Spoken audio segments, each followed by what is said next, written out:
Music Nation.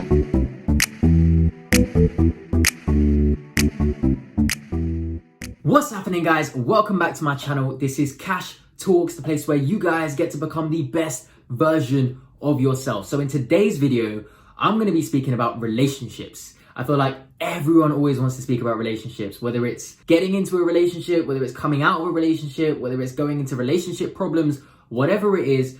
This particular video is going to be going into the 4 different attachment styles. Now, you're probably wondering what that is, and I will get to that in just a second. Whatever I go through in this video, please apply this stuff, be conscious of it, reflect on it, work on it, levitate, meditate, do all of that stuff so that it actually benefits your relationship, because I promise you it has helped my relationships, whether it's with your friend, whether it's with your family, whether it's with the shopkeeper across the road, your partner especially.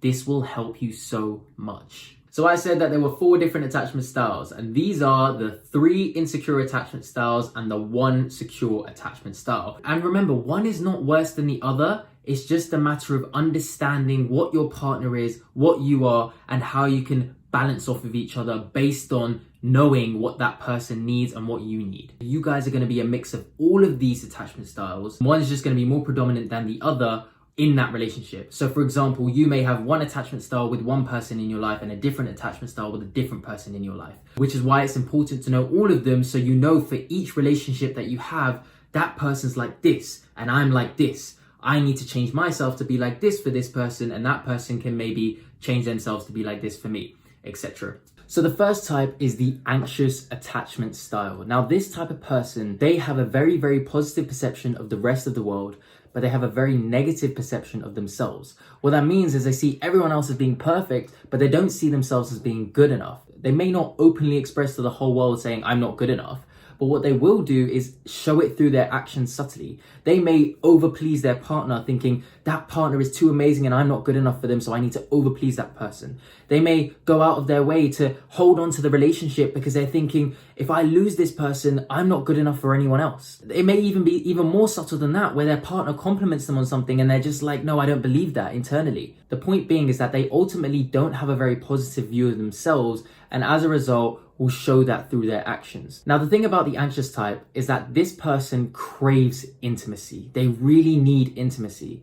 But the issue is that they don't trust the person because they're so insecure in themselves. So what this does is it creates conflict with their partner, and as a result leads to a really unhealthy relationship. By being so insecure and not feeling of themselves as good enough, this can lead to them being really needy and really possessive in a relationship, which puts so much pressure on their partner. The issue is that this type of person would put their entire happiness into that relationship, thinking that this person would solve all of their own internal problems, not being aware that that's for them to solve. And now, because they obviously have a negative view of themselves and they obviously struggle to trust others, but they really crave intimacy, these people really fear being alone. So the second they break up, it's like all hell breaks loose and their entire world collapses around them. They are looking for the next person immediately to jump into a relationship with because they haven't yet found peace within themselves. It's actually really funny because Twitter and Instagram and all of these other social media platforms actually praise these types of people. They'll make memes and tweets about checking your partner's phone and being insecure, and how it's almost idolized and typical and very normal for a person to be really insecure in a relationship. But the point is, if you're watching this channel and you're watching this video, then you know that that's not okay, and it's all about bettering yourself and bringing yourself to a more healthy state in your relationship. And now I've said that, but I do want to make it really clear, it is okay to be the way you are. It is 100% okay. If you're unhappy, then it's not okay. If you're going through problems in your relationships, then it's not okay.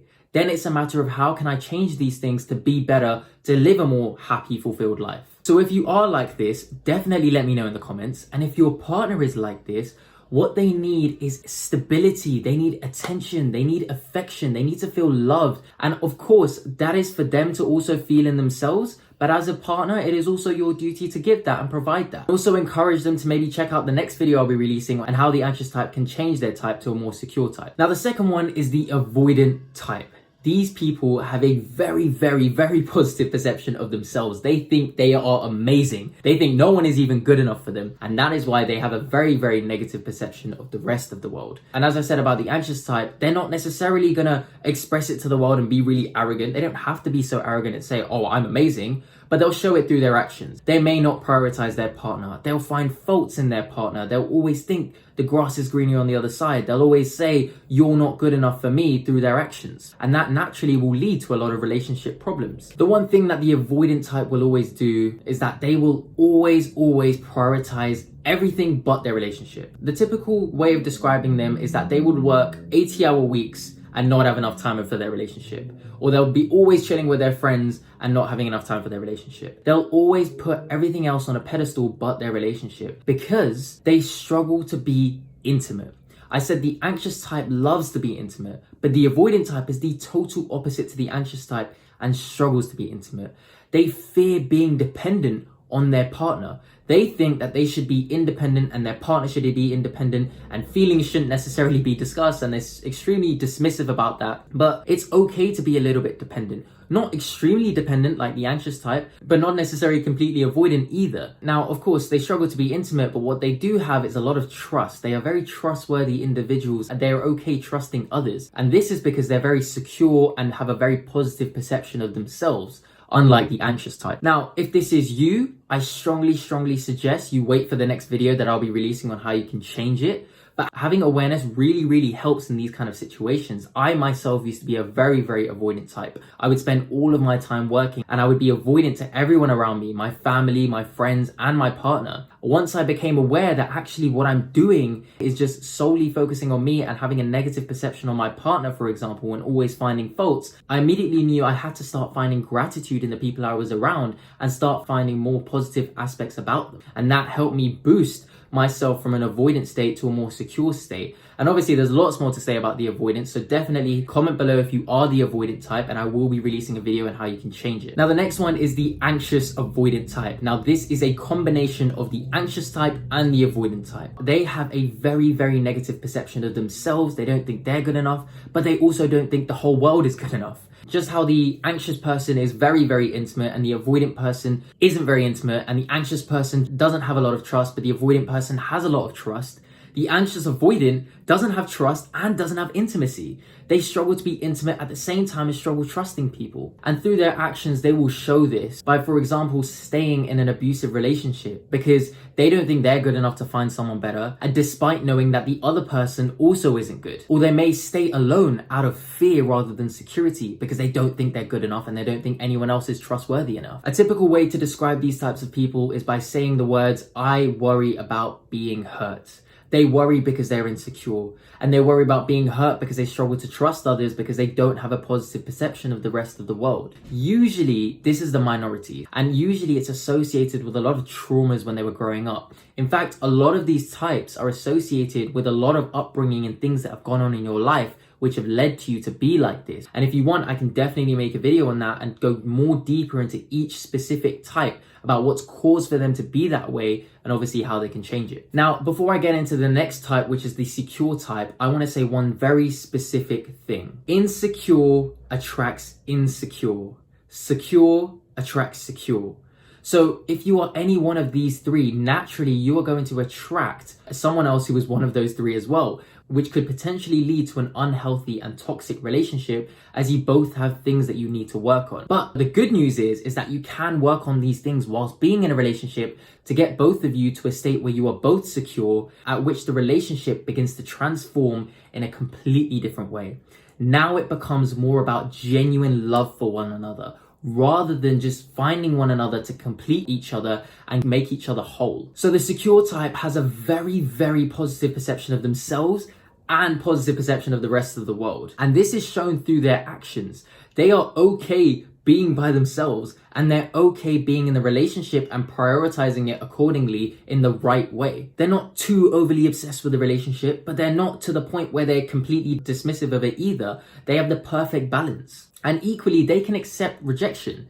They're okay to move on. If a relationship doesn't work out, they're not needy for it. they're okay moving on and finding the next partner that's more suitable. And they're also very, very comfortable being independent whilst being in a relationship. Their dependency level is very, very perfect on how much they depend on their partner and how much they depend on themselves. And now, obviously, I've mentioned about how the anxious and the avoidant type and their levels of intimacy and trust. The secure type is very, very trustworthy of others and is able to be very, very intimate with others. And this is because they are very, very secure with themselves and the rest of the world. And now that leads on to them being able to prioritize their happiness regarding the relationship in the right way. See, the anxious type, they'll put their happiness in the relationship. The avoidant type will refuse to put their happiness in the relationship and will therefore put their happiness elsewhere, whether it's their work, career, friends, whatever it is. And the anxious avoidant type, they don't know where to put their happiness because they can't put it in themselves or the rest of the world. And the secure type, they put their happiness in themselves. They are happy with themselves and they meet someone who is also happy with themselves together to build a very strong, healthy relationship. And it is at this point, the relationship transforms to no longer being what I can get from you, but more towards how can I serve you? And that is a very beautiful transformation where love truly develops. And it is so, so big. This complete mindset shift transformed my relationships. And in fact, there was this really, really beautiful quote that I once read. And I'm actually going to read it to you right now. It's by a famous monk called Radhanath Swami. So he said, as long as we want to be enjoyers instead of servants, we create so many sufferings to ourselves and also to the whole world around us. What that means is as long as we see our partner as a way of fixing us for our own personal gain, we are just going to create more suffering, leading to a more toxic and unhealthy relationship. But when we choose to become secure with ourselves and therefore no longer need that person to fix us, but we can choose to be a servant to help them, that is where suffering stops and the relationship transforms to a more true form of love. And that is the note I want to leave you guys on. Now, before this video ends, I want to say something very, very specific. You are a mix of all of these types, as I said earlier. Remember that, because you may be anxious with one person and avoidant with another. But the point is by identifying what you are with one person and what you are with another person, you can adapt accordingly and bring yourself to a more secure state overall with everyone. And that is where you'll be able to feel a lot more happier with your relationships. The issue is this stuff isn't taught in schools. We aren't aware of our own insecurities and our own attachment styles. So we just go through life believing whatever society has told us. When I see memes and tweets which almost praise these insecure behaviors, it almost reaffirms these people to behave like that. But then that leads to more toxic and unhappy relationships, leading to more other problems in their lives. So I just see it as once we know our own attachment style, we can become more aware of this stuff, choose how we want to behave, and then change it. So please let me know if you want me to make a video on how you can change it. I will 100% make that video. And you have to hit the subscribe button if you want this video. I'm telling you, hit the subscribe button, please. Because, all right, logically speaking, let's just be logical for a second. Logically speaking, if you guys don't hit the subscribe button and you tell me, oh, okay, I really want to actually find out about how I can change my attachment style. If you don't hit that subscribe button, how are you going to know? How are you going to know? That's the real question. How are you going to know that the videos come out? Oh, unless you follow my Instagram. Actually, I'm going to plug that right now. _. Follow the Instagram because I'm going to be releasing loads of cool stuff, especially on relationships. I release like 1-minute videos every now and then. I think I have one coming out this week, so check that out. And there's also memes and GIFs and other stuff going on that account, and also me just living my life. So definitely check that out. And please hit the like button, because by hitting that like button, you're going to be helping someone else. Someone else may be going through a relationship problem, and this information could massively transform their relationship. So just by hitting that like button, it's going to recommend that video to another person who may be interested. And also please share it, please share this video. If you find that it's helped you, share it with your partner, share it with your family, share it with your friends. It may also help them and better your relationship. So thank you so much for watching. I believe I'm done. Cash Talks is out.